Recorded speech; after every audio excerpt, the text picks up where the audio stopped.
ये विचार कि ईश्वर हमें क्षमा कर सकता है, मुझे लगता है कि एक ऐसा विचार है जो हम में से अधिकांश लोग समझ सकते हैं।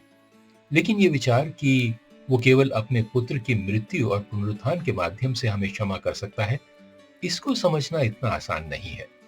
मैं हूं क्रिस्टोफर सिंह और आज के ताजा कार्यक्रम में एक बार फिर आपका स्वागत है। जैसा कि आप मानवता के इतिहास में देखते हैं, प्रत्येक विश्वास प्रणाली जिसमें कोई ईश्वर शामिल है, ये बताता है कि ईश्वर के आशीर्वाद को पाने के लिए हम मनुष्यों को कुछ करना पड़ता है। ईश्वर तो ईश्वर है और हम सिर्फ मनुष्य हैं। इसलिए हमें ईश्वर को खुश करने के लिए कुछ करना होगा, अन्यथा वे हमें दंडित करेंगे। ये हमेशा से ही धर्म का एक मूल सिद्धांत रहा है। लेकिन एक तारों वाली रात को बैतलहम में एक गौशाले में ये सिद्धांत टूट जाता है। एक सच्चे परमेश्वर ने अपने पुत्र को दुनिया में भेजा ताकि हमारे पाप का भुगतान करने के लिए वो दंडित किया जाए।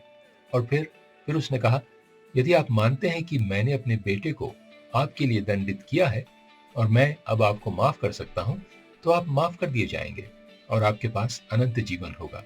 हम इसे अनुग्रह कहते हैं। लेकिन ये कहना कितना आसान है, ये हमारे दिलों में समझना बहुत कठिन है, क्योंकि ये उचित नहीं लगता और है भी नहीं।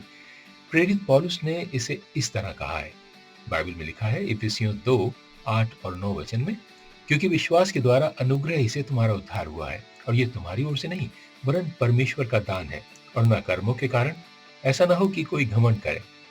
अब एक उपहार का विचार, तो हम समझ सकते हैं शाश्वत जीवन केवल ईश्वर का दिया हुआ एक मुफ्त उपहार है जो केवल यीशु में विश्वास करने वालों को दिया जाता है। ये कुछ ऐसा है जिसे आप कमा नहीं सकते, और इससे कोई फर्क नहीं पड़ता कि हम कितने धर्मों, विश्वास प्रणालियों या ईश्वरों को प्रसन्न करने की कोशिश करते हैं।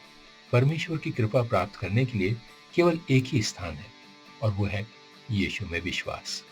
यही उसका ताजा वचन है आज आपके लिए।